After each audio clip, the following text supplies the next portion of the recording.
Ya, Oke, silakan Pak Ahmad. Ya, baik. Jadi di sini saya coba membuat presentasi tentang target keuntungan pengelolaan Damar Field dan field lainnya pada WK CPP yang khususnya ada di Kabupaten Rokan Hilir. Pertama, sesungguhnya WK CPP ini adalah hasil negosiasi yang cukup panjang ketika itu di awal tahun 2000-an hingga akhirnya pada tahun 2002 WK CPP ini didapatkan oleh PT Bumi Siap Pusako bersama Pertamina handover dari Caltech waktu itu dan dibentuklah BOB, Badan Operasi Bersama. Nah, dari areanya ada beberapa, ada Pedada, ada area, ada Zamrud, dan di sana termasuk area yang ada di Kabupaten Rokan Hilir. Jadi cukup jauh memang Bumi Siap Pusako atau BOB menjangkau Rokan Hilir karena memang area kita cukup ini radiusnya mungkin sekitar 300-an kilometer dari sentral Bumi Siap Pusako atau BOB.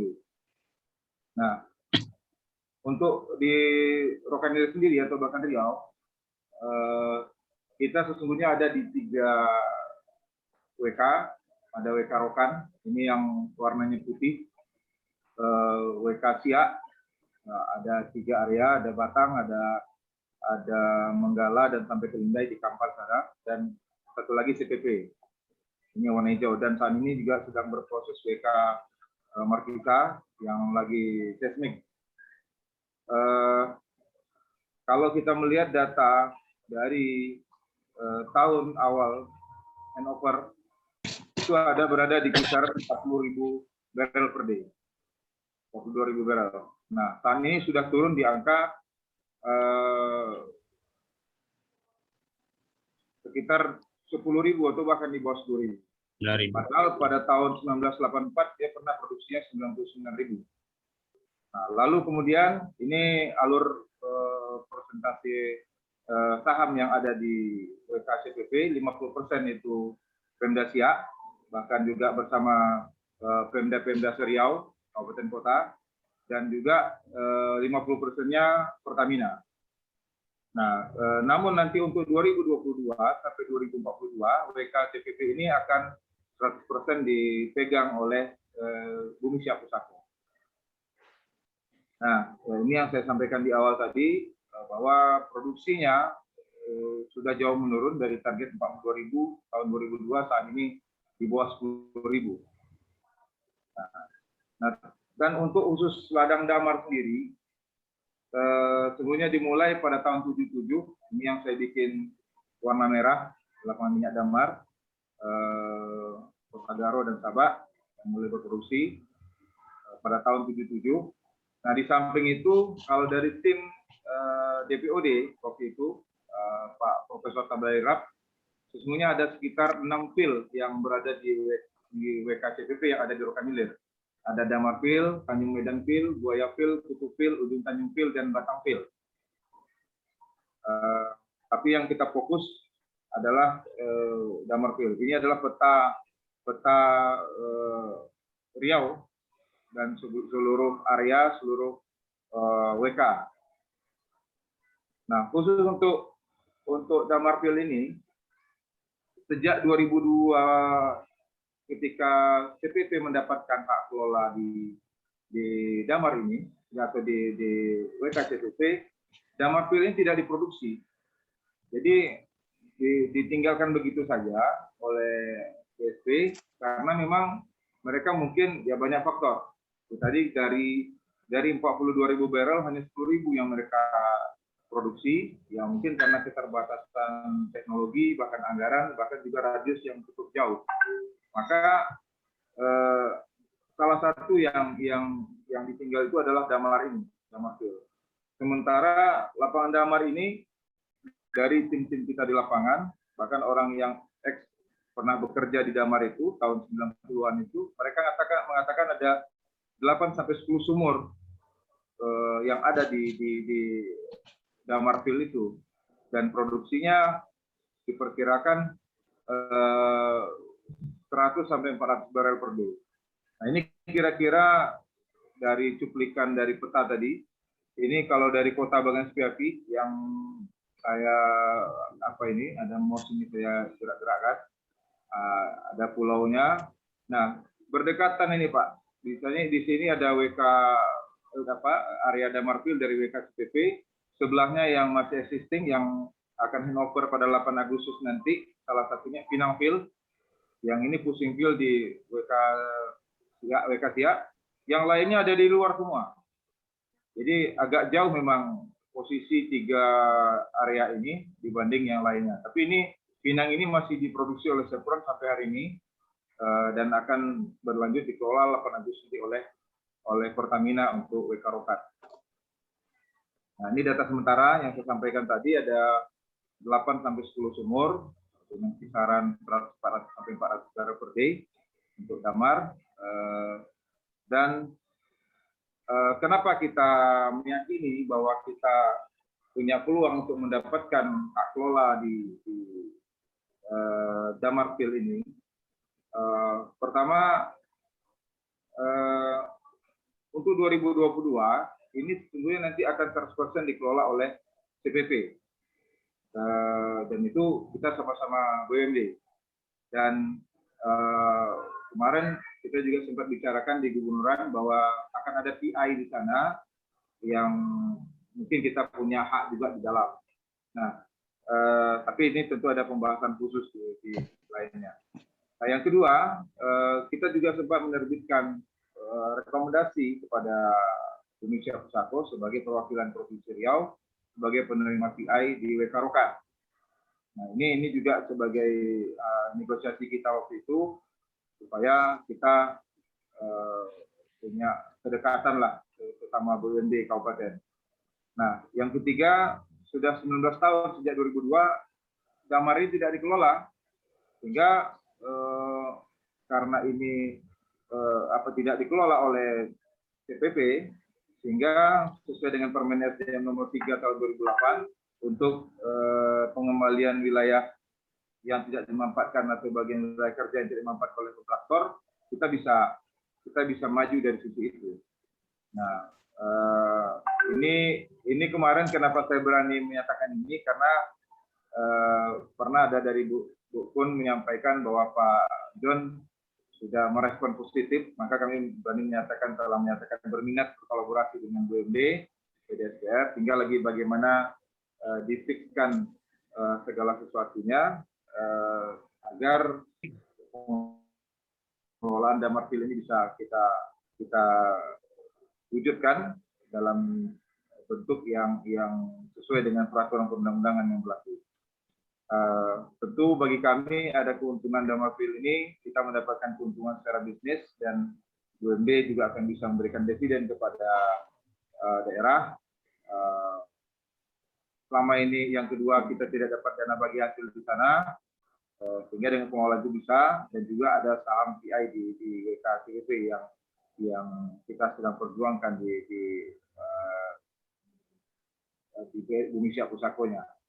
Nah,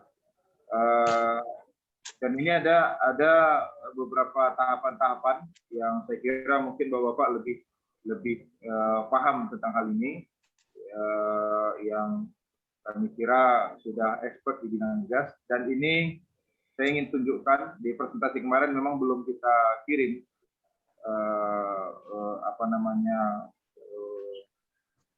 presentasi kita, bahwa ini karena kebutuhan hari ini kita untuk presentasi, saya minta tim saya yang kebetulan beliau ini namanya Susanto, terakhir dia jadi engineer-nya di Petronas, cuman karena lockdown dia lagi break dan ada di Riau saat ini. Dia sudah malang melintang di 12 negara, dan dia adalah anak Kecamatan Kubu di mana area Damar itu berada. Jadi ini saya minta dia survei kemarin, ada video yang saya minta rekam kondisi di lapangan saat ini. Jadi mungkin izin Pak, ini saya tampilkan videonya.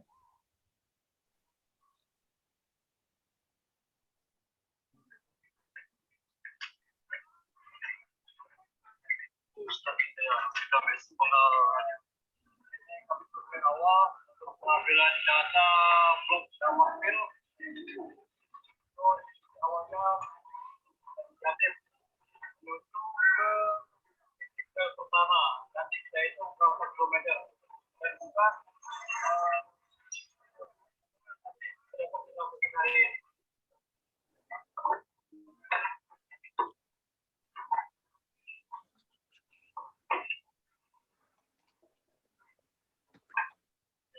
Well pertama dari simpang Gen Damar, yaitu 6 km dari awal tujuan jalan ke well pertama, yakni Damar 08. Total perjalanan menuju well pertama dari Gen 6 km. So ini wellhead casing surface 10.34. 10.34 wellhead casing surface.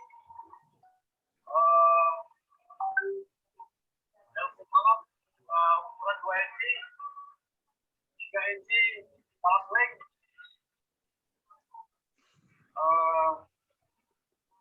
casing awal, casing surface diperhitungkan 16-17 inch, memang dan tidak ada bawah meter. Ini wellhead X-Mas 3000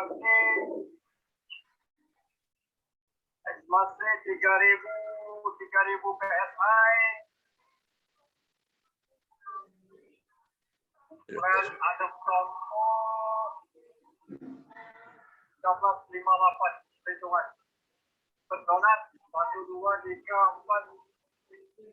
5, 6, 7. 8 pendonat. 9 pendonat. Jadi malam 4 inci malam banyak yang hilang, baut banyak hilang tercuri pada hari curi. Di Damar 08, setelah Damar 08 nanti kami surface lagi ke well yang berikutnya. Kami tidak tahu berapa kilometer dari well pertama ke jarak well yang kedua. Kami coba sore ini, insya Allah berapa yang dapatnya. Oke, thank you.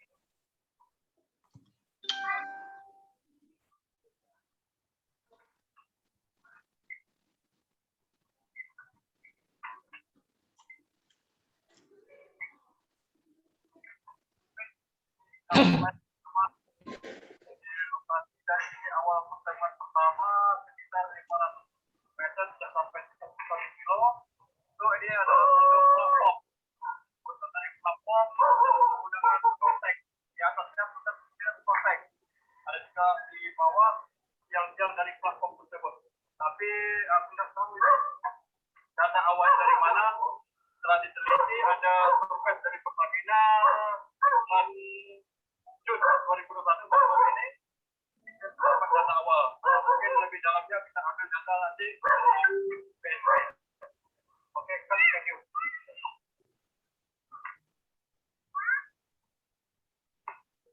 Atas menerima tuh.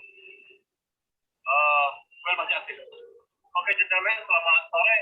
Ini well Damar 01. So, itu casing awal, casing surface dari konduktor pipe 958. Ini well masih aktif. Hidup palak masih tertutup, cuman ada suara distillate oil terus ke dalam. Tidak tahu kami tidak bisa membuka karena tidak ada authority dari penyerahan dari Pertamina. Kami tidak bisa membuka apa yang di dalam tersebut. Terus ini ada 22 cek dari Pertamina BB gas tanggal 22 bulan 6 2021 cek kelas. Itu sekarang ini Damar 01. Ini X-Mas-nya ada perpolnya 3.000 kali 1.500 berapa, tapi aku belum tahu ini spesifikasi wellheadnya. Ini well nempel 2 inci, 3 inci full palas, plak dari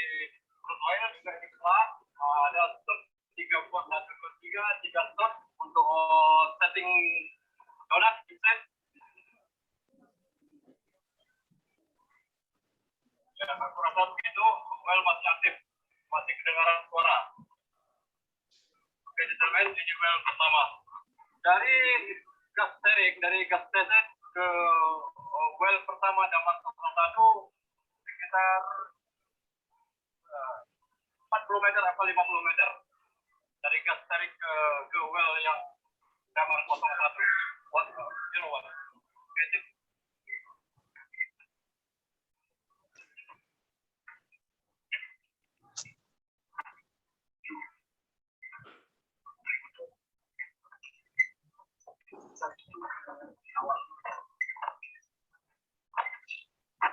selamat sore, gentlemen.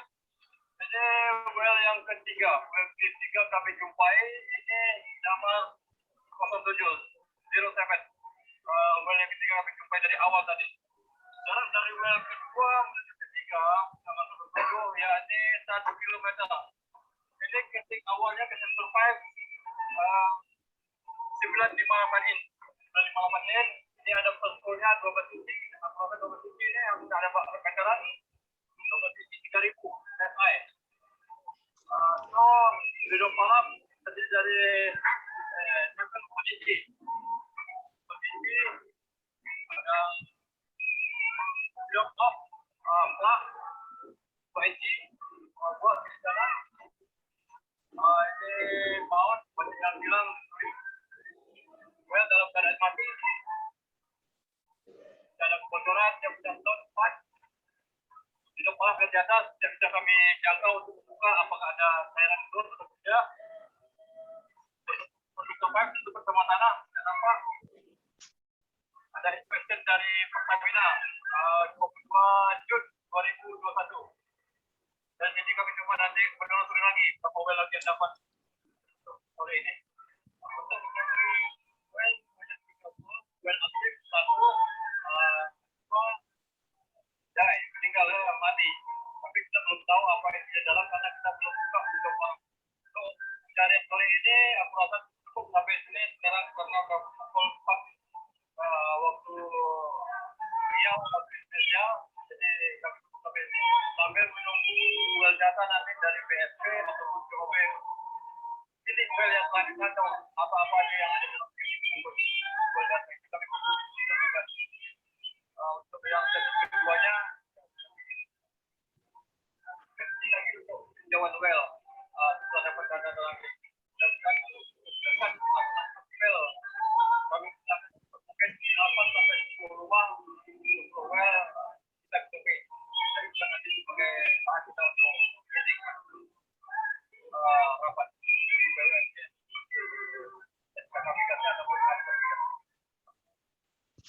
Baik, Bapak, Bapak Ibu sekalian, ini tadi telah kita lihat hasil survei sementara di lapangan. Kebetulan yang mensurvei ini adalah Saudara Sutanto. Kemarin sore, begitu terbaru sekali hasil dari survei yang bersangkutan. Ini beberapa identitas beliau, Petronas, juga ada di 12 negara yang sudah beliau jalani sebagai tenaga insinyurnya, dan dia memang anak Kecamatan Kubu di lokasi Damar Field itu berada. Jadi saya kira agak nyambung.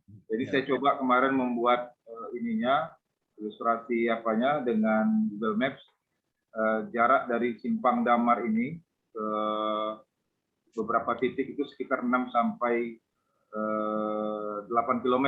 Area-areanya dari sini. Cuma kita belum seluruhnya kita dapatkan karena kita belum berani maju ke BSP sebelum ada pendamping atau mitra yang benar-benar siap membackup kita. Nah, ini posisi yang di sini dari simpang Damar ini. Kalau tadi area Damar yang ada di sini, ini posisi Pinang GS Chevron. Jadi dari Pinang GS ini ke simpang Damar ini ada sekitar lebih kurang 7 km. Cukup dekat, dan area Pinang ini masih produktif dan ini akan diserahkan ke Pertamina nantinya. Nah, ini kira-kira kalau dari Pinang GS ini ada Damar ke jalan lintas Sumatera, itu lebih kurang 38 kilometer. Nah, dan tahun ini insya Allah kita juga sedang negosiasi dengan pihak PGN karena ada proses proyek pemasangan piping.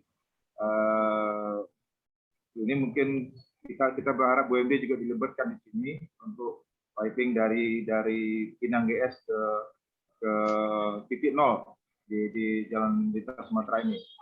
Jadi itu kemarin Bupati Rohil juga sudah membuat surat ke PGN supaya BUMD Rohil dilibatkan. Dan ini lintasan area Blok Rokan cukup panjang sekali pemasangan piping dari PGN. Jadi ini gambaran saat ini dan kami berharap tentunya dari BUMD PDSPR, Bapak-Bapak dari Aspermigas ataupun Miko bisa menjadi mensupport kami apakah kita dengan membentuk nanti anak perusahaan BUMD lalu ada mitra dari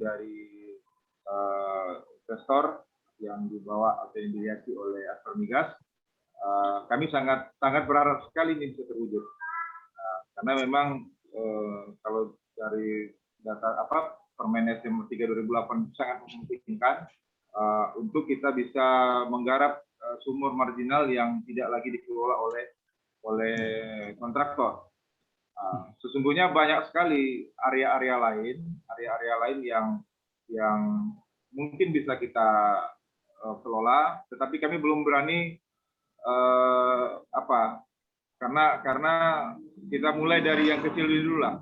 Kita mulai, bagi kami ini sudah besar, karena kami tidak punya pembiayaan teknologi. Tentu mitra dari Aspermigas ini yang kami harapkan supportnya kepada kami sebagai BUMD dan tentu bisa survive bersama ke depannya.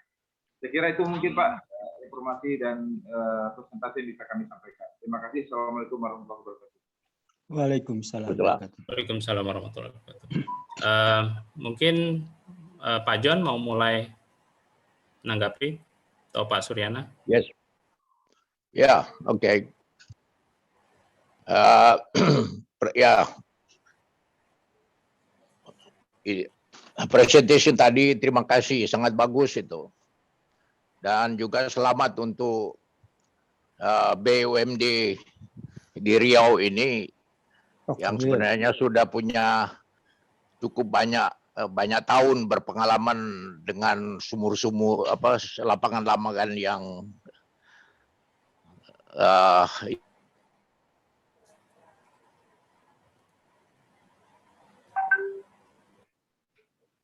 Halo, Pak John. Pak John. Mungkin sinyal kali ya. Ya, oke. Ya, bisa dengar, Pak. Ya, monggo. Oke, sorry ini for some reason saya kehilangan Zoom dari laptop saya ini. Tapi sekarang beralih ke handphone. Sinyalnya mungkin, Pak. Ya. Oke. Ya. Jadi yang saya ingin sampaikan aja selamat ya kepada BUMD di Pusako ya. Rokan Hilir.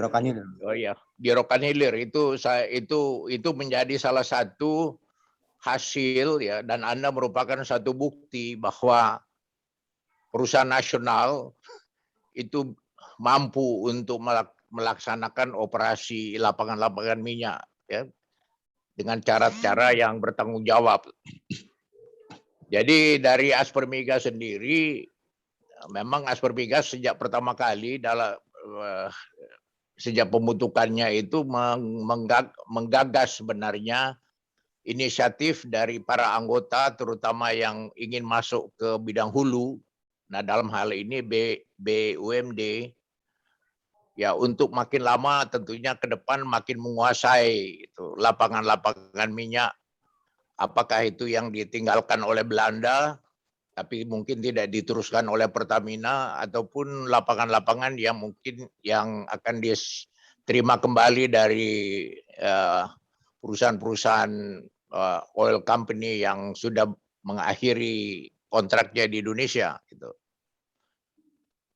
Nah, mungkin ke depannya ini Pak Rahmat ini adalah bantuan apa yang ingin didapatkan dari Aspermigas Pusat. Dan nanti dari pembicaraan lanjut nanti tentunya kita nanti akan bisa membentuk satu tim bersama-sama dengan tim daerah mengenai bagaimana meneruskan mendevelop lebih jauh tentunya lapangan damar itu ya. By the way, saya mendapat kesan damar itu deep well itu pressure wellhead pressure ratingnya sampai berapa? 2.000 pound itu ya. Nah, itu menunjukkan bahwa itu adalah kemungkinan besar memang ada gas di situ. Nah, kalau ini terbukti memang ada gas, ya itu yang bisa dimanfaatkan oleh masyarakat di sekitar situ tentunya. Halo? Ya, Pak. Ya oke, jadi kalau singkatnya ya Aspermigas Pusat mendorong itu terus, please continue on, please. Kalau perlu bantuan dari kami bisa menunjuk atau ada juga perusahaan-perusahaan dari anggota Aspermigas yang bergerak di bidang-bidang engineering, consulting lah ya. Apakah itu geology atau exploration atau production atau EOR itu kita punya di Aspermigas ini dan bisa dimobilize untuk membantu anggota-anggota lain yang memerlukan jasa-jasa tambahan itu. Oke, sekali lagi selamat. Good job. Terima kasih Pak Jan. Mungkin sedikit saya tanggapi Pak. Silakan Pak Rahmat. Ya, tentang gas tadi, kebetulan dari area damar itu yang tadi saya katakan arah ke Bagian ada juga pembangkit listrik yang tadinya batu bara akan dikonversikan ke gas. Jadi kemarin sempat ditawarkan kepada kita, tapi kita masih bingung untuk sebagai support gasnya dari mana. Jadi kalau seandainya memang katakanlah damar ini juga ada gas.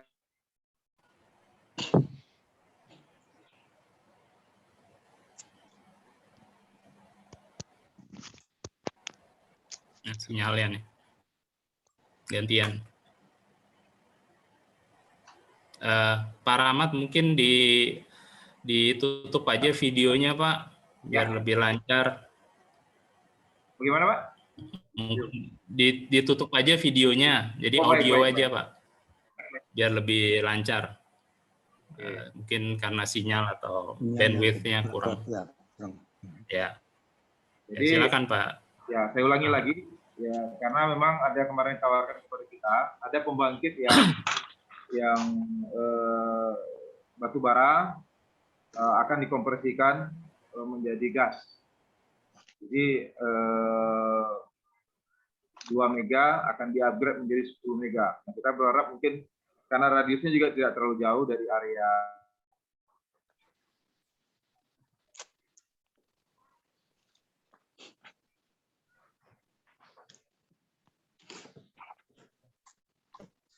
Halo.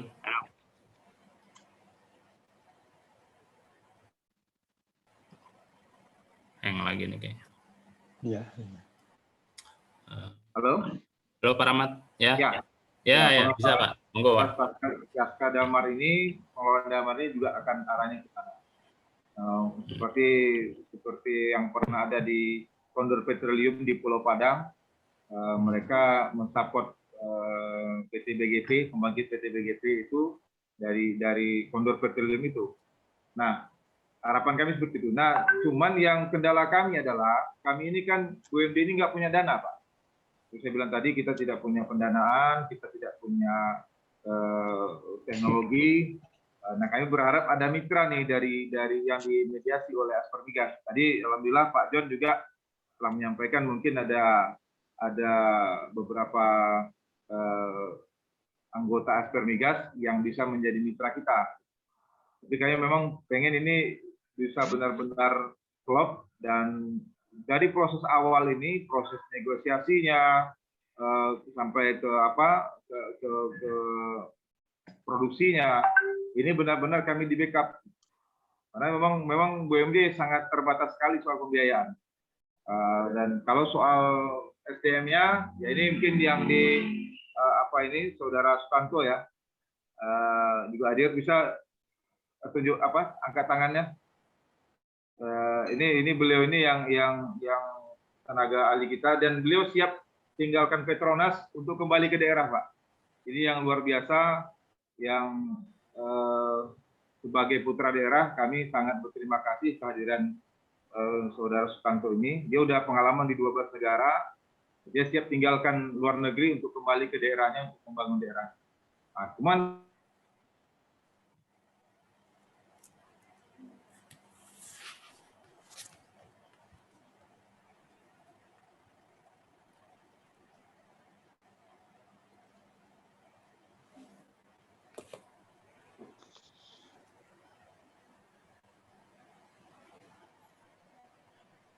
Halo Pak Rahmat.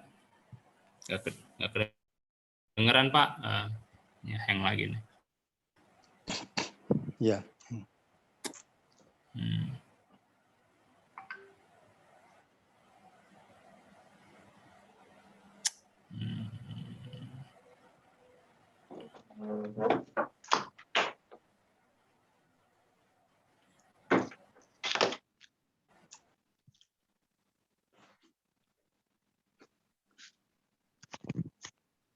Halo Pak Rahmat. Ya, saya terpaksa pakai handphone ini, Pak. Iya. Jadi intinya kami sangat berharap backup dari Aspermigas, dari Pak John dan rekan-rekan sekalian, Bapak sekalian, untuk membackup kami lah. Karena kita sangat mengakui keterbatasan anggaran kita dan teknologi yang bisa kita gunakan, sehingga kami mau maju selama ini ke BSPK, ke BOB, atau bahkan ke Chevron itu, atau ke Pertamina nantinya, tentu masih maju mundur. Tapi ketika ada mitra partner yang betul-betul mensupport kami dalam proses negosiasi awal dan hingga produksinya, kami berani maju. Peluang itu ada, peluang itu terbuka sekali karena kita posisinya ada di daerah kita. Tetapi tentu kalau tidak ada yang cantolan kami, kekuatan yang backup kami nggak berani terlalu jauh melangkah, hanya sebatas ya baru wacana-wacana seperti ini. Tapi insya Allah kita sudah melangkah ke lapangan, kita ada survei-survei, dan saya kira itu tidak salah secara hukum. Mungkin nanti akan ada lebih resminya bersama kontraktornya, bersama BOB-nya, dan wacana ini sebenarnya sudah sampai ke pihak BOB, tapi secara resmi kami belum berani mengajukan proposal sebelum ada mitra yang benar-benar bisa mensupport kami.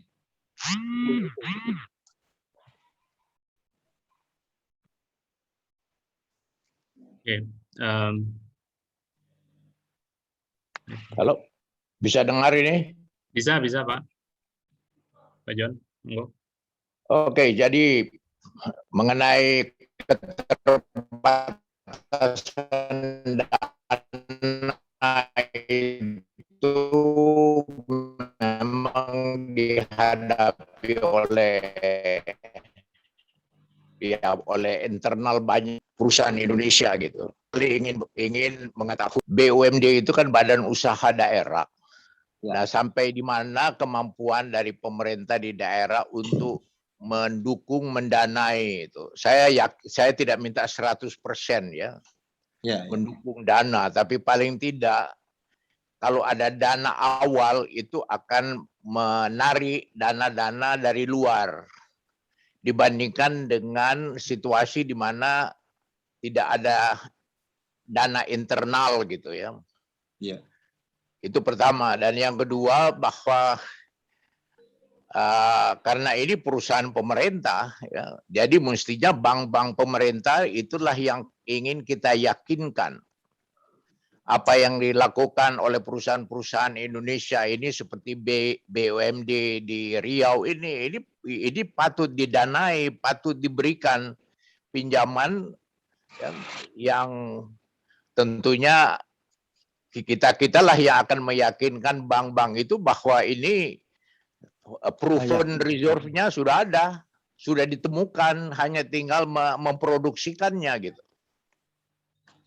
Jadi risikonya menjadi kecil dengan adanya penemuan seperti di Damar itu dan mungkin di lapangan-lapangan lain yang nantinya akan digarap oleh BUMD gitu.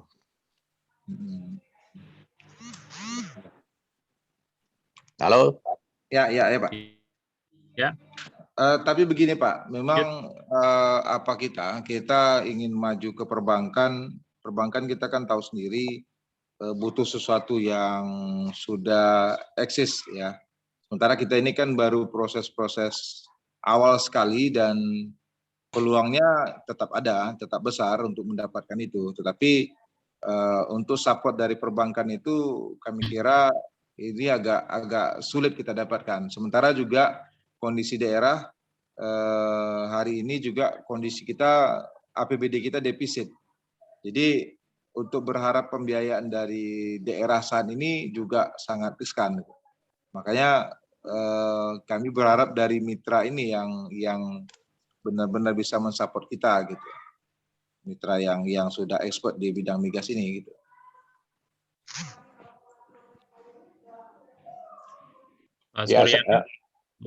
Itu boleh saya saya hanya mengatakan ya kita memang pertama kali kita harus bisa mengandalkan dari dalam negeri. Karena saya melihat bahwa kita sendiri, kita artinya sebagai ya apakah perbankan dalam negeri itu kok sepertinya sungkan gitu ya. Iya Pak. Jadi memang ada sesuatu yang menjadi pagar pemisah antara perbankan dengan bisnis hulu migas ini gitu. Nah, memang betul ini kita tentunya tugas kita lah yang akan meyakinkan mereka bahwa risiko dalam pengembangan lapangan-lapangan yang sudah disebutkan itu tadi bagi saya itu risikonya sudah sangat kecil gitu. Ya. Ya kan. Dan saya mungkin saya minta tanya dari teman yang yang melihat sumur Christmas tree itu apa informasinya itu ada pressure enggak di wellhead di Christmas tree, ada pressure gauge yang bisa baca pressure-nya gitu. Kalau soal teknis mungkin bisa Saudara Sukanto bisa sedikit menjelaskan. Silakan, saya ingin dengar ya.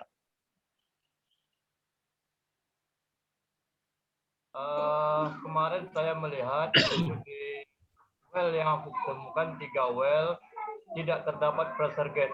So di bell nipple itu ada untuk pembuka biok palap yang 1 in, tetapi sudah dipatahkan. Mungkin ya malum sendiri Pak, well yang udah tinggal ya mungkin ada yang mencuri besi tua begitu. Jadi tidak ada satu pun tidak ada pressure gauge. Cuman yang well 01 itu ada bunyi crotch, ada bunyi oil di dalamnya menyembur begitu. Cuma tidak bisa dipastikan secara detail 100%.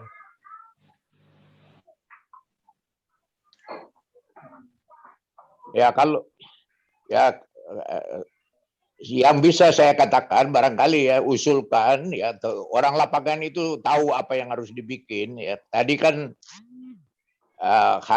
kalau bisa ya dibikinkan flow line sambung kepada tubing head-nya gitu. Dibikinkan flow line mungkin beberapa join, 3-4 join, kemudian kalau ada untuk menampung minyak atau ada flare stack atau bisa kalau ada gas itu kan bisa dibakar. Nah, apakah memungkinkan ini dilakukan dalam keadaan sekarang itu? Dalam keadaan sekarang bisa dilakukan, cuma otoritasnya yang nggak ada. Itu otoritas kami tidak punya authority, Pak. Karena Ya. itu di flat, di tubing flat itu ada ceket Pertamina. Cuman kami dari pemerintahan, cuma kami berani survei, tidak sejauh itu kami lakukan. Saya juga punya tahu otoritinya sampai di mana. Ya, oke. Ya, inilah yang saya mengatakan itu kan yang mau bertindak ini pemerintah daerah.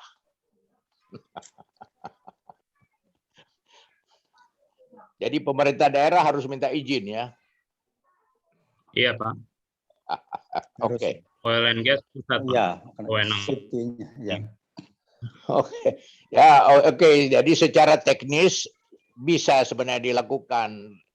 Cuma sebenarnya masalahnya bukan di masalah teknis, masalah izin. Ya, ya. Kalau diizinkan, saya kira orang-orang lapangan itu bisa saja sambung ke wellhead itu di tubing headnya, kemudian buka valve dan bisa lihat apa ada semburan dari dalam gitu. Ya tentunya dengan kondisi bahwa semua Christmas tree wellhead itu semuanya masih utuh lah, masih kuat untuk menahan pressure yang tinggi. Nah, saya sangat yakin bahwa itu adalah gas dan condensate. Ya. Bagaimana pendapat ya ini? Boleh saya tambahkan Pak John? Ya silakan. Ya, kalau saya lihat sih memang dari secara teknis ya, memang ini lapangan ini memang masih flourish ya, fasilitas masih relatif utuh ya, sehingga untuk investasi juga relatif kecil. Cuman mungkin yang harus dilihat kan untuk jangka panjang itu mengenai berapa sih sisa cadangan ya, ultimate recoverable reserve-nya berapa gitu. Itu ya mungkin akan menjadi kajian juga kalau untuk investor masuk ya. Kalau dari segi teknis saya rasa akan cost akan relatif murah ya, karena sumur-sumur lihat masih aktif. Saya yakin itu masih bisa direaktivasi ya. Apalagi kelihatannya sumur masih flowing ya, tidak ada tanda-tanda kalau itu sumur pompa. Jadi relatif mungkin reservoir juga masih bagus ya. Ya seperti tadi dikatakan Pak John, kemungkinan masih ada gas, dan gas di sana kan juga susah, bisa punya potensi pasar yang bagus. Nah, cuman mungkin yang perlu dikaji itu kita mungkin sebenarnya dari data-data reservoir sudah masih bisa diketahui juga mengenai tekanan reservoir. Saya yakin di BOB pasti ada data-data itu. Dan juga mungkin juga BOB dulu ada reason kenapa mereka tidak mengelola ya saat mereka diberikan hak pengelolaan itu mungkin tidak menjadi prioritas karena ya mungkin keterbatasan dana juga mungkin jadi secara portfolio keekonomian ya yang relatif itu. Tapi saya yakin sih kalau ini masih punya potensi ya, cuman mungkin memang kalau kita bicara ke investor ya harus sudah artinya ya harus sama-sama ya. Ini ada punya potensi, harus ada pendanaan, tapi juga ini kan secara hukum juga masih masih di pihak lain ya. Dan secara saya juga tahu apa BOB bisa memberi karena begitu saja hak pengelolaan kepada BUMD gitu kan. Apakah di dalam klausul kontraknya BOB dengan pemerintah ada klausul itu, atau kita harus kembali dulu ke Permen 03 2008 tadi. Kita meminta kepada pemerintah, kepada SDM, kalau bahwa area itu tidak dikelola oleh PCP ya, oleh BOB ya, sehingga kita punya alasan kan untuk itu. Tapi tentu tadi memang untuk maju itu juga harus sudah punya kepastian bahwa ini ada yang mengelolanya kan gitu. Nah, ya seperti saya sampaikan tadi Pak John tadi, sebenarnya pihak perbankan juga harusnya bisa gitu kan. Kalau memang untuk lapangan-lapangan yang low risk begini, saya rasa kita beranilah untuk membantu gitu kan untuk maju ke perbankan. Karena relatif kecil resikonya dan juga secara cash flow juga pasti cepat ya. Ya mungkin Pak Mose di sini yang mungkin yang banyak berkecimpung di pendanaan barangkali bisa melihat potensi ini gitu kan. Cuma tentu tadi ya secara jangka panjang kan harus melihat kepada sisa cadangan.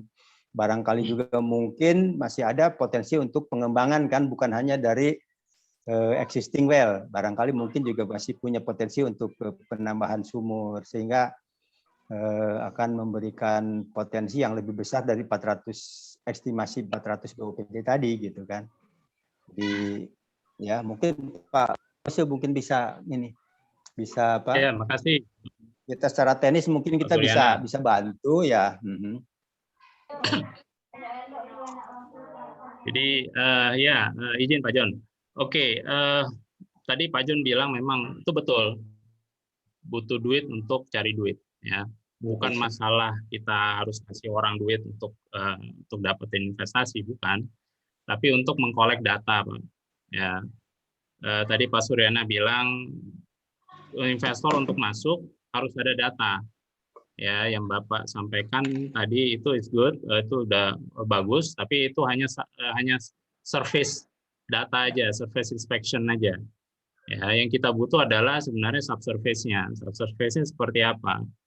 Saya di sini memang dari grup investasi dari Eropa dan juga ada dari Malaysia juga saya mewakili. Kita memang invest di berbagai bidang. Dari hulu biasanya saya ada rekanan dari Timur Tengah, dari Amerika juga.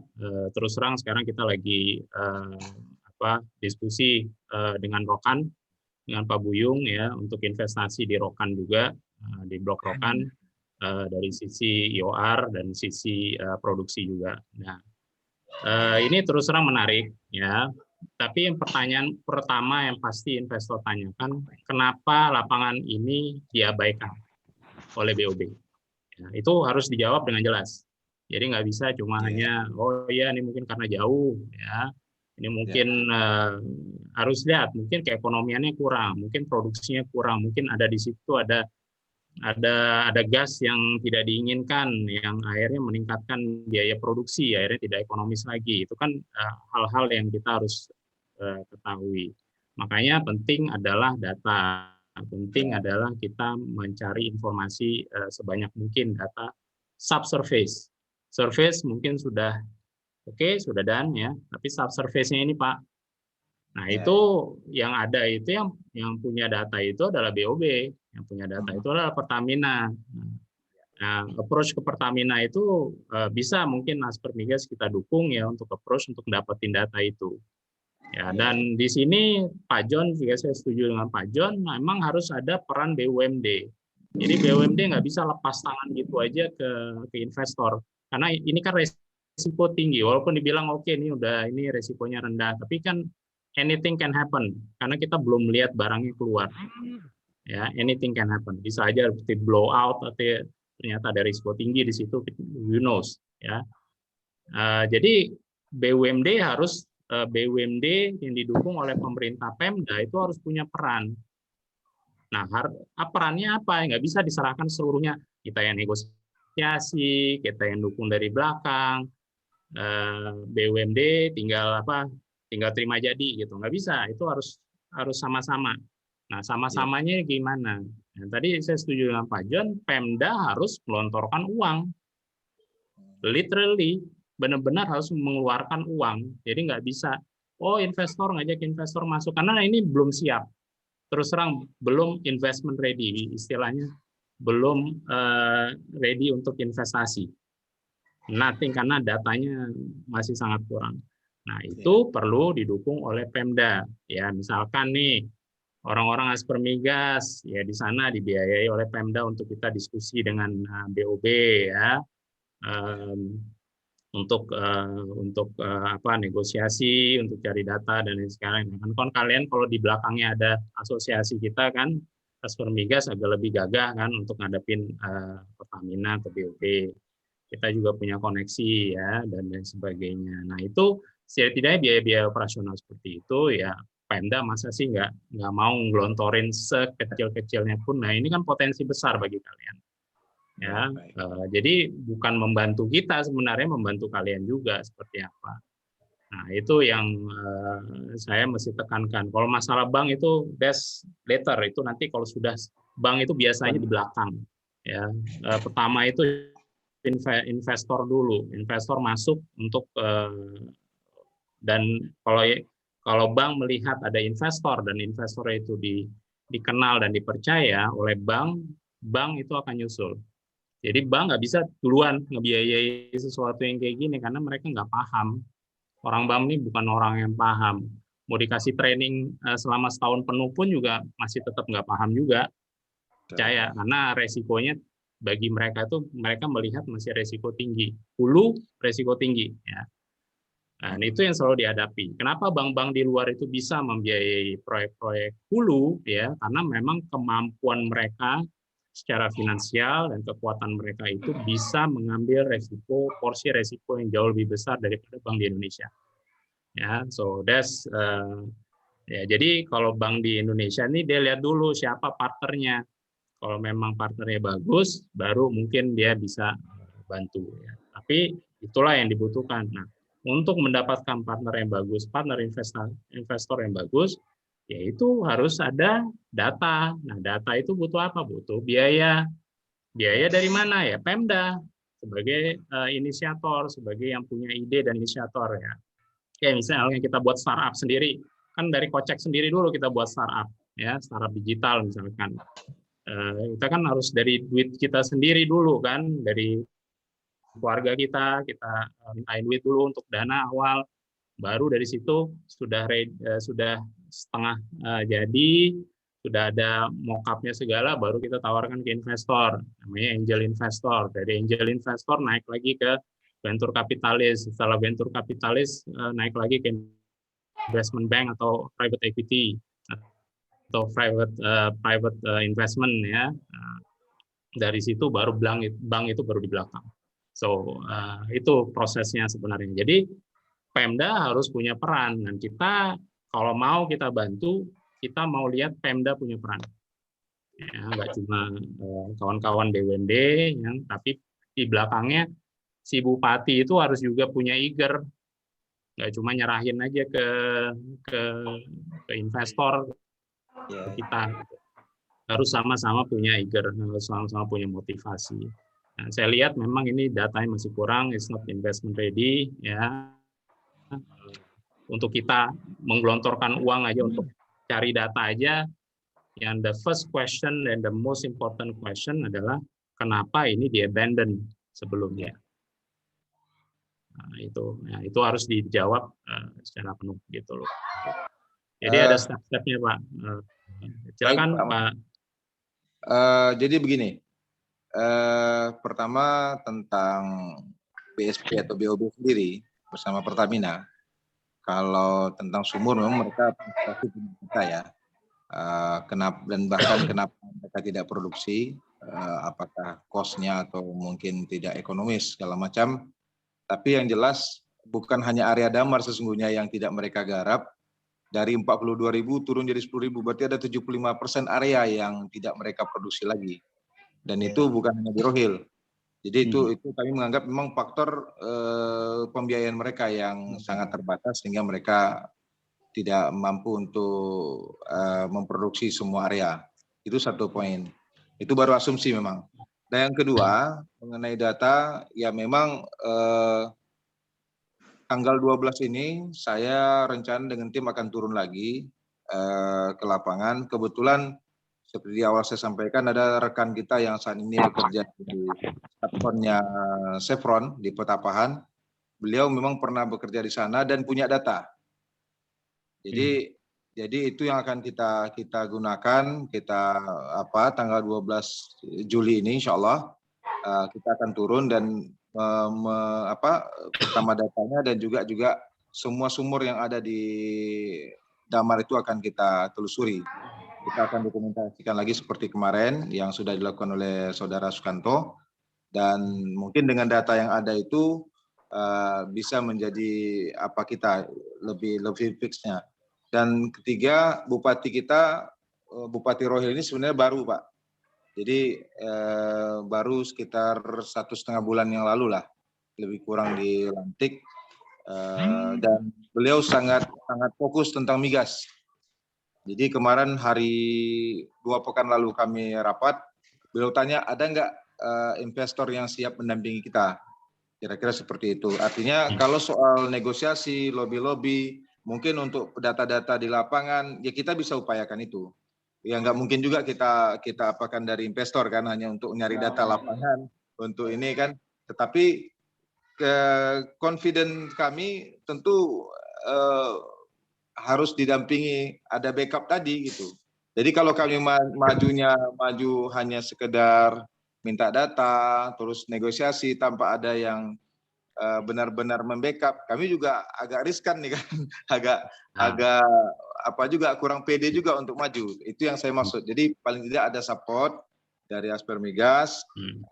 Kita akan melangkah negosiasi antara government to government, ya kan, antara Pemda Rohil dan Pemda Siak, ya kan, dan juga gubernur.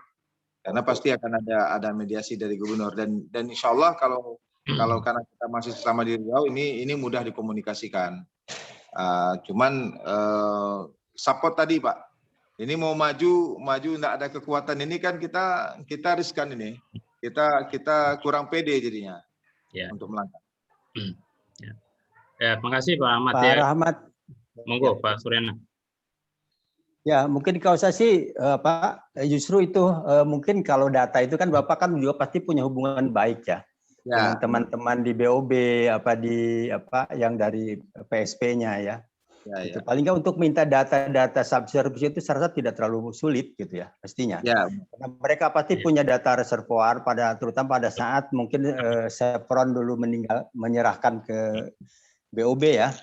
Itu kan pasti itu data itu kan pasti seperti itu. Memang kalau saya lihat secara teknis ya, itu saya yakin sih potensi masih besar ya. Kenapa dulu produksi Chevron yang begitu diambil alih oleh BOB yang drastis sangat turunnya sangat drastis sekali gitu. Itu pasti mungkin karena juga dalam pengelolaan ya, mungkin tadi seperti keterbatasan dana atau juga mungkin tadi prioritas daripada BOB ya yang kurang ini gitu.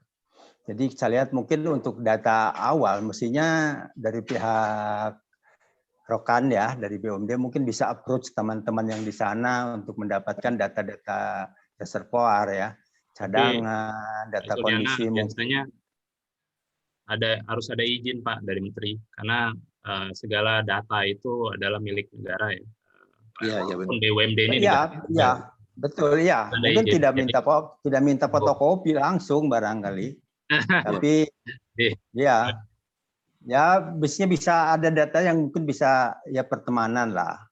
Ada data yang memang kalau data-data yang sifatnya global itu masih memungkinkan, yang sifat general kayak cadangan apa gitu ya. Tapi kalau udah sampai ke data log, data itu mungkin itu yang memang tidak memungkinkan. Tapi namanya cadangan apa itu tuh kan itu juga dipublish juga oleh pemerintah juga kan. Itu artinya berapa remaining reserve daripada Damar sendiri atau mungkin ada daerah lain yang menurut Pak Rahmat yang masih bisa diinikan oleh pihak Rokan Hilir gitu ya, yang akan menambah portfolio bisnis daripada kue yang bisa ditawarkan kepada investor gitu. Yang jelas investor itu pasti akan bisa masuk kalau paling tidak minimum sudah punya data yang menjanjikan gitu. Yang selanjutnya baru kita akan due diligence bahwa apakah benar data ini sesuai atau tidak kan gitu. Tapi data awal kita sudah bisa menilai bahwa ini cadangannya masih cukup signifikan untuk bisa dikembangkan. Kalau cuma hanya data sumur ya apa gitu yang fisik ya itu kan tidak bisa mencerminkan untuk bisnis secara jangka panjang ya untuk pengelolaan gitu. Nah itu saya pikir itulah mungkin ada hal yang mungkin bisa dilakukan dari awal dengan pendekatan kepada pihak itu kan masih sama-sama satu provinsi itu kan, cuman memang bedanya kalau BOB kan ini BUMD kabupaten ya, bukan BUMD provinsi gitu ya. Kabupaten masih ada gap ya mungkin. Tapi saya rasa mungkin karena mereka juga tidak ngelola pasti akan memberikan informasi, mungkin tidak bisa letterlock dia memberikan fotokopi yang ini, tapi angka-angka data-data yang ini pastilah bisa dilakukan pendekatan. Apalagi mungkin engineer-engineernya yang mungkin bapak-bapak kenal atau yang ini terutama Pak Sutanto tadi mungkin ada teman-temannya juga yang di sana gitu kan. Itu untuk data awal ya, mungkin atau informal ya. Kalau untuk secara formal memang harus sudah ini. Formal harus dijalankan juga.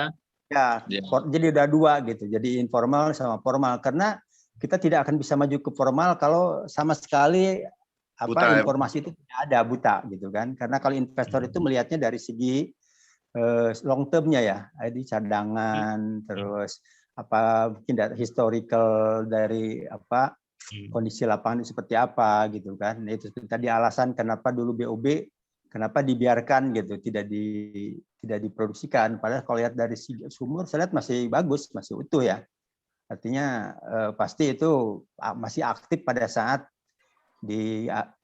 dialihkan dari pihak kepada BOB. Kalau saya lihat ya, kalau lihat dari kondisi itu. Jadi itu masih terawat lah, jalan-jalan masih bagus, lokasi juga masih bagus gitu.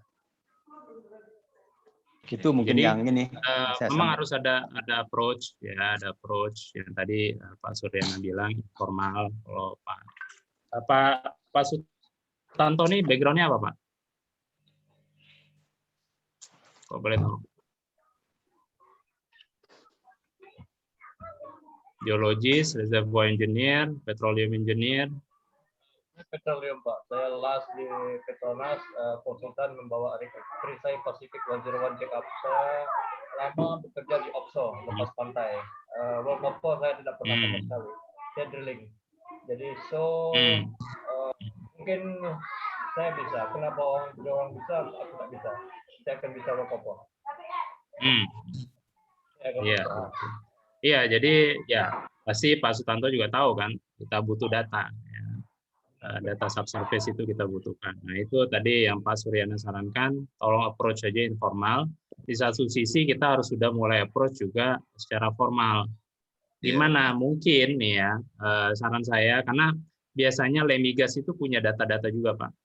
Data-data. Nah, mungkin bisa aja kita bicara ngobrol sama Lemigas. Ya, mereka tuh kan banyak ngerjain sumur di berbagai sumur Pertamina dan lain sebagainya. Mungkin pernah di situ juga. Mungkin ada data subsequent well yang di adjacent well ya, yang dekat situ.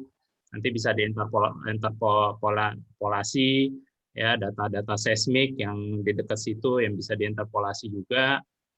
Itu akan sangat membantu. Jadi mungkin mulai dari situ. Kedua, mulai approach SKK Migas.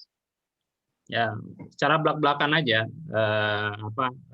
untuk ini, untuk minta dukungan dulu. Kenapa? Karena izinnya bukan di SKK Migas, sebenarnya izinnya ke yang punya pemilik wilayah kerja dulu, si BOB-nya. Tapi setidaknya SKK Migas sudah dukung di belakang.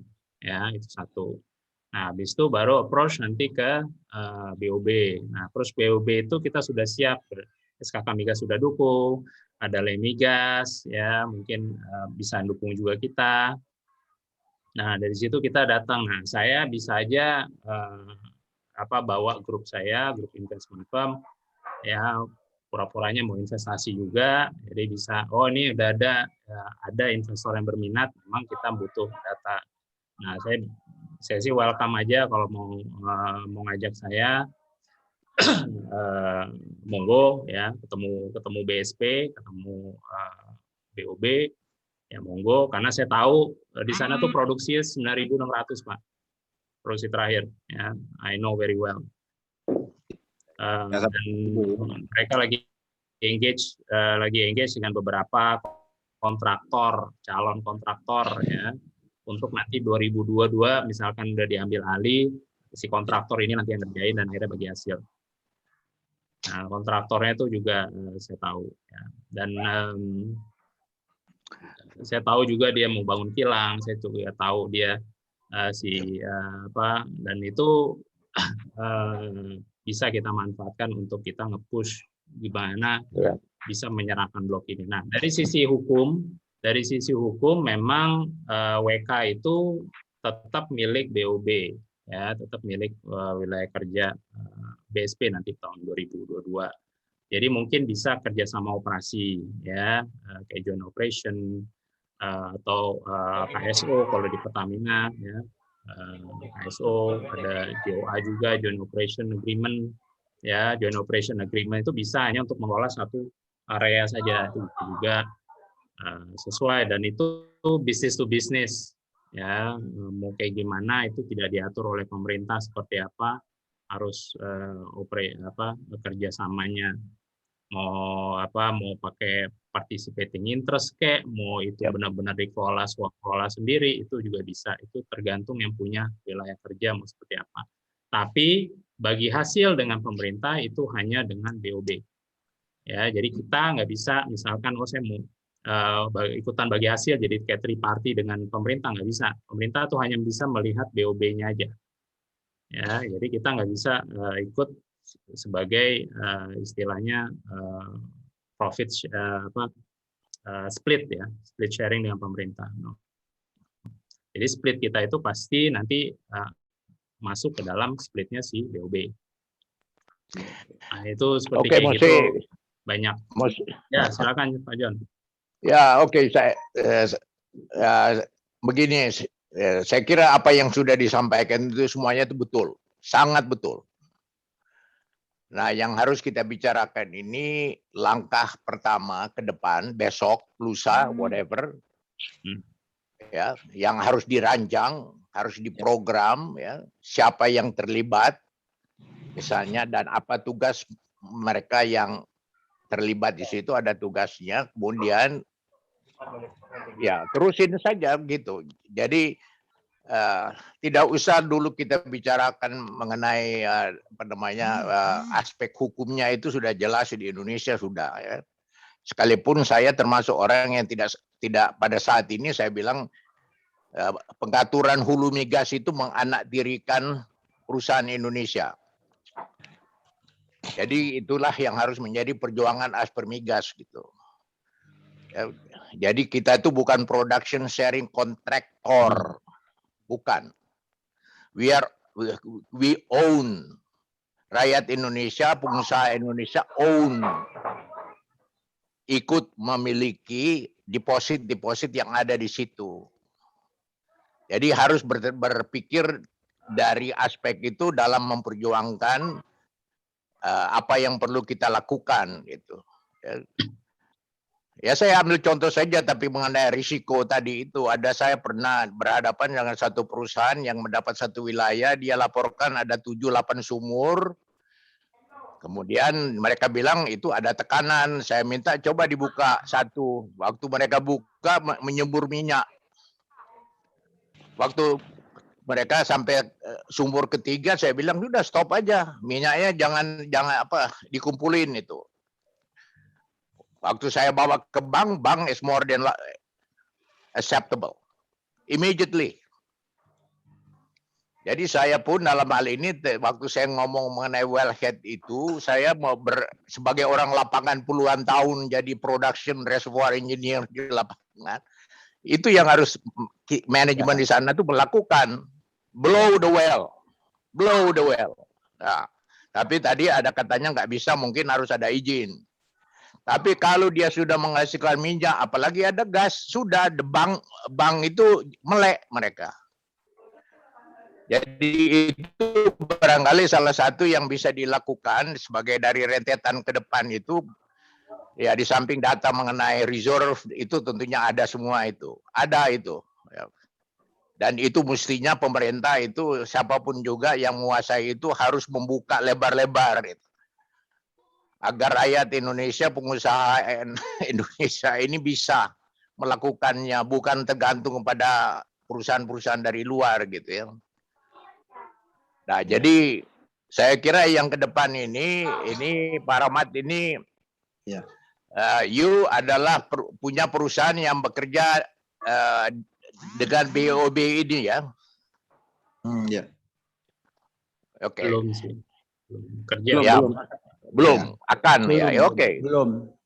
Karena begini Pak, ya jadi kita kan ada ya, walaupun mungkin saya menangkap kemarin bahasa Pak John kurang setuju dengan PI 10% ya, tapi itu dalam proses sekarang WK Rokan, WK CPP ya kan, jadi ini ada hubungan baik terjalin antara kita, antara BUMD, kabupaten kota, daerah penghasil, sehingga hal-hal seperti ini bisa kita komunikasikan. Walaupun secara proyek-proyek kita belum pernah kita dilibatkan atau bahkan terlibat di sana, tapi saya yakin untuk itu bisa kita lakukan karena masih di dalam satu provinsi kan.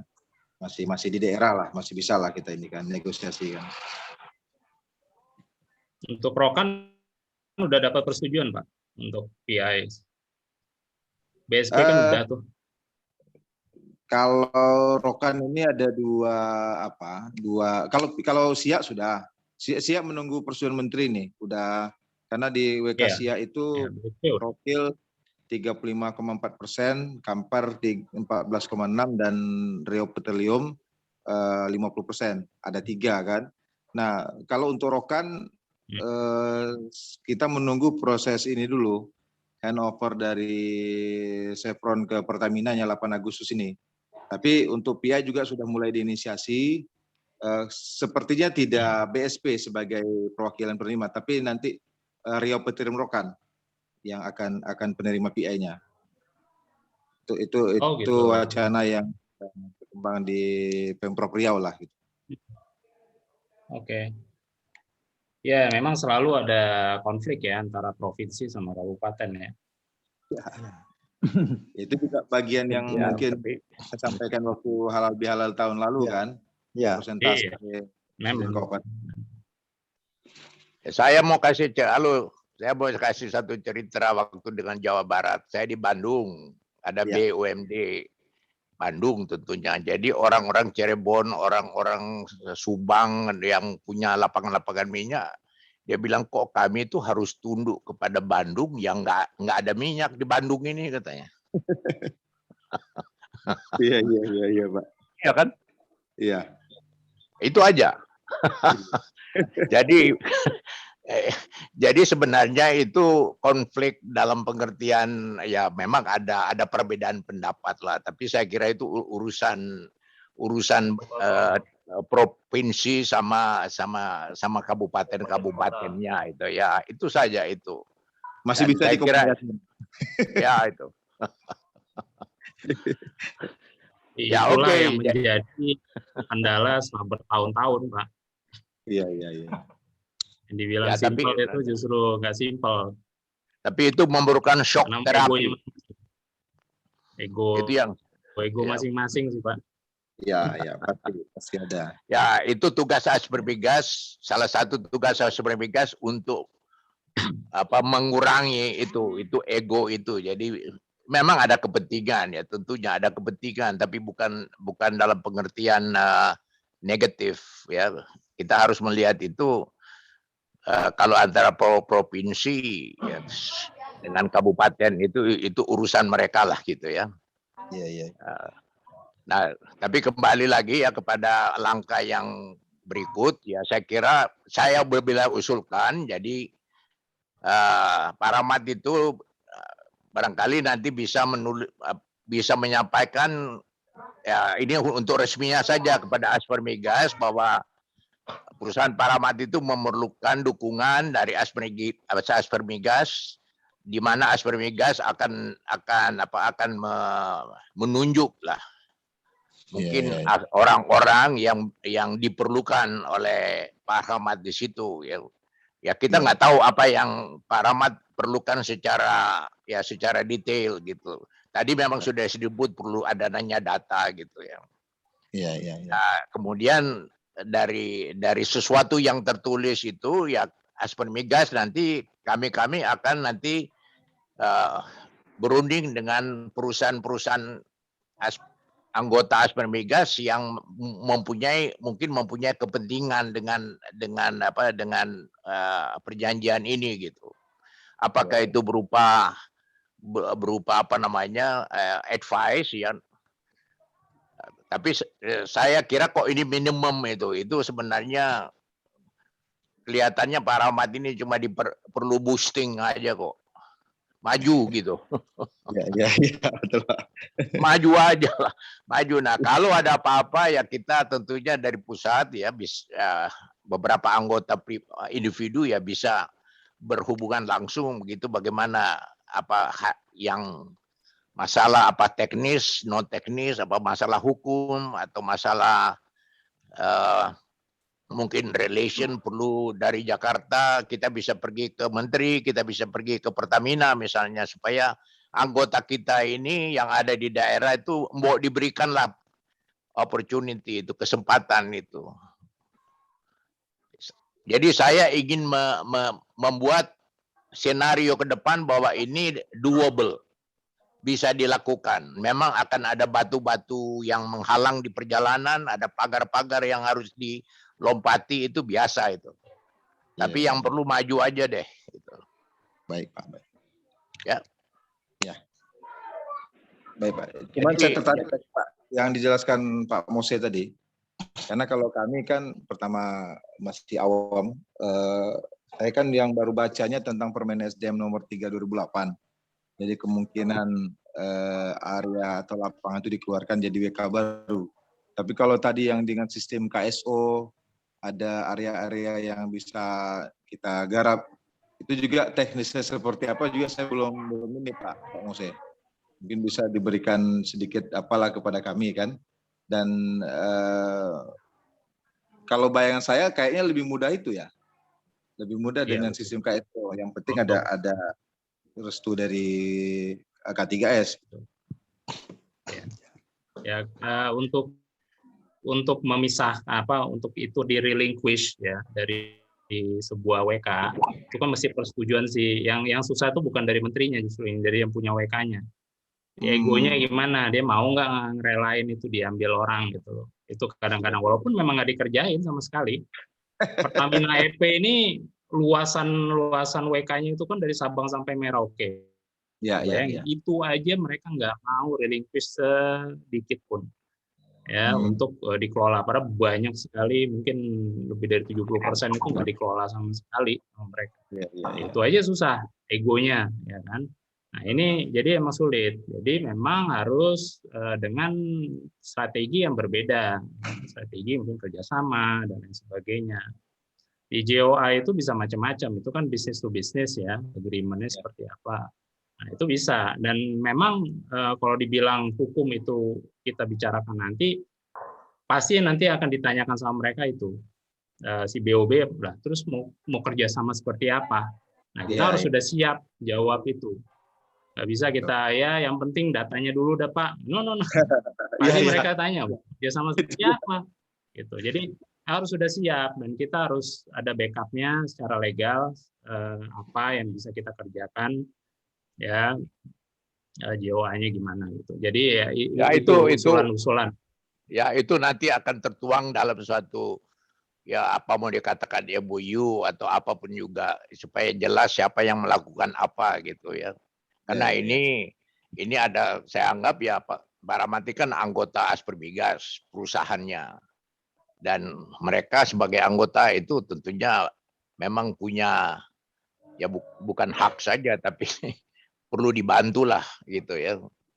Tapi saya mau garis bawahi dulu mengenai 03 2008 itu tidak pernah dilaksanakan. Berapa kali saya bicara sama menteri yang membuatnya, dia juga nggak ngerti gitu. Tapi yang saya tahu adalah Pertamina sendiri memang tidak bersedia merelinquish. Jadi sebagai gantinya dia bikin KSO. Jadi KSO itu adalah 003 itu. Nah sekarang ya saya sudah bicara juga mengenai bahwa itu akan diterapkan sekarang ini. Dan untuk itu ya mungkin ya kita harus bicara, Aspermigas mesti bicara dengan pimpinan Pertamina mengenai bagaimana melaksanakan spiritnya dari 03 itu. Jadi ada lapangan-lapangan yang tidak dikerjakan oleh Pertamina berpuluh-puluh tahun sejak dari tahun 70, ya, 1970 ya bisa diserahkan kepada perusahaan-perusahaan Indonesia yang nantinya bisa memproduksikan. Ya sebenarnya itu sudah terjadi tapi liar kan? Iya Pak. Yang 003 itu sudah terjadi tapi liar. Iya. Nah, ya makanya Aspermigas mempunyai jadi Aspermigas mempunyai mission untuk memutihkan yang disebut liar itu, kita putihkan, jadinya kita legalize, kita bekerja sama dengan kepolisian itu menuju kepada suatu legalisasi gitu. pengakuan bahwa ini kan memberikan lapangan kerja untuk masyarakat setempat. Itu tujuannya begitu. Oke. Jadi, Baik, Pak. Ya. Jadi saya usulkan nanti kita berkomunikasi bagaimana, mungkin dipikirkan dulu Pak Rahmat. Jadi apa yang diperlukan dari kami, dari Aspen Migas Pusat ini ya. Dan tentunya yang bisa dilakukan sendiri mungkin seperti mendapatkan data itu ya mungkin BOB bisa dapat itu data. Kalau namanya Chevron atau Caltex itu ada itu. Sebaik saya ingin mengusulkan bahwa yang dikumpulkan oleh mereka dalam satu gudang yang nggak tahu berapa besar gudangnya itu, file-file mereka itu harus benar-benar harus dikuasai itu. Yang terjadi selama ini hilang. Jadi itu Bapak, juga satu hal yang ya. Gimana, silakan. Saya kan punya teman juga yang ada tim IT yang di sana. Jadi bukan hanya tentang damar karena ini WKCPP, tapi juga sepertinya peluang-peluang sumur tua yang ada di sana juga sedang kita pelajari data-datanya gitu kan. Artinya mungkin data room yang Bapak bilang tadi meskipun sudah hilang segala, tapi kan dalam bentuk digital sesungguhnya sudah ada dan insya Allah kita lagi proses untuk mendapatkan itu. Seperti tadi kan ada informal, ada formal dan informal juga kita lakukan gitu supaya kita benar-benar bisa dapatkan data yang pendekatannya lebih bagus lah. Ya. Udah ke PND, Pak? Ya. Udah ke PND belum? PND udah belum, Pak Rahmat? Gimana? Ke PND. Belum, Pusat Pak. Data gas itu belum. Nah, itu bisa ditanya, ada nggak data itu? Baik. Tanya dulu ada apa enggaknya. Nanti prosesnya itu Ya, memang harus ada. tapi itu barangkali tugas BOB itu. Iya. Baik. Iya, tapi kan kita tahu, etis tahu datanya ada dulu apa enggak, itu bisa kita tanya. Nggak ada masalah. Iya. Baru nanti ke BOB Kalau bukain sumur bekas Caltech itu saya rasa sih masih biasanya datanya lengkap. Lengkap. Dan fact itu pokoknya kecuali kalau sumur Pertamina banyak yang datanya nggak lengkap. Kalau sumur dari bekas perusahaan asing itu lengkap lah. Ya, rapi, itu organisir. Ya. Itu sih satu, terus banget. Kedua, Lemigas. Mereka itu memang menjadi full mereka. Halo? Ya. Ya, Pak John? Ya, bisa dengar. Ya, bisa, Pak. Ya, bisa. Oke, alright. Ya, saya for some reason 1 menit yang lalu disconnected. Tapi kalau saya ingin mengatakan bahwa saya tahu perusahaan-perusahaan internasional sekelas Chevron itu datanya ada. Dan tidak mustahil datanya juga ada di kantor pusat mereka itu. Iya. Ya kan? Nah, kita mestinya berhak untuk meminta data itu dari kantor pusat diberikan seluruhnya ke Indonesia. Nah, mereka tidak boleh menyimpan itu. Ya. Betul. Tapi kalau sudah di sana emangnya kita. Kalau CPP ini kan karena sudah diserahkan ke BSP atau BOB, tentu Chevron tidak punya kewenangan lagi menyerahkan. Ya, saya udah ada di BOB itu, pas data ada di BOB. Pada waktu mereka menyerahkan kontrak area itu pasti semua data. Ya, saya sekali lagi saya hanya mengatakan mereka tidak mustahil juga ada di sana juga itu. Iya, pasti ada. Belanda aja menyimpan. Sudah meninggalkan Indonesia, dia simpan data kita. Simpan ya pasti. Kopi lah pasti. Iya. Oke. Malah mungkin lebih lengkap kan punya mereka. Iya.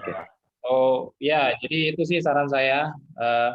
PND, Lemigas itu dulu ya, secara informal pendekatan orangnya BOB ya, terus nanti secara resmi ya meminta data itu dari BOB. Ya. Nuwun. Nah, tadi Pak John bilang surat dulu ke Aspermigas untuk minta support, ya, dukungan dan mungkin pendampingan. Baik. Aja. Baik. Ya, terima kasih Bapak, Pak John, Pak Muse, Pak Surena, Bapak-bapak lainnya. Dan kami berharap memang kami benar-benar disupport dari berbagai sisi lah. Karena ini kan sebuah cita-cita yang kami kira baik, dan dengan segala keterbatasan saya yakin dengan Aspermigas bisa memediasi kami, perjuangan kami mengelola sumur-sumur yang ada di Rokan Hilir ini bisa terwujud. Amin. Gitu, Pak. Amin. Amin. Oke, Bapak-bapak semua, terima kasih. Kami dari Rokan Hilir mengucapkan terima kasih. Terima kasih. Terima kasih. I think as soon as possible can do it Melayu Rokan Hilir is operation. Ya, Amin. Ya. Thank you so much. ya, kasih. Terima kasih Pak Ahmad, Pak Sutanto. Sama-sama, Pak. Oke, ada lagi? Mau Ya. ditutup? Pak John, Cukup share saya. Ahmad. Ya, tutup aja dulu saya. Nanti kita bicarakan lebih detail mengenai ini. Oke? Oke. Oke, kalau gitu terima kasih semua. Ini sudah jam 12. Assalamualaikum warahmatullahi wabarakatuh. Kita tunggu selanjutnya. Terima kasih. Terima kasih Pak Ahmad, Pak Sutanto, dan Terima kasih, Pak. kawan-kawan. Terima kasih Pak Suryana, Pak John. Terima kasih. Pak Mungkin Abadi kami juga. keluar Sudah. ya. Yo, terima kasih Pak. Izin pamit dari Zoom. Ya, mangga Pak. Oke, Ya. ya Pak. Terima kasih Pak. Assalamualaikum. Terima kasih. Waalaikumsalam. Waalaikumsalam warahmatullahi Wabarakatuh.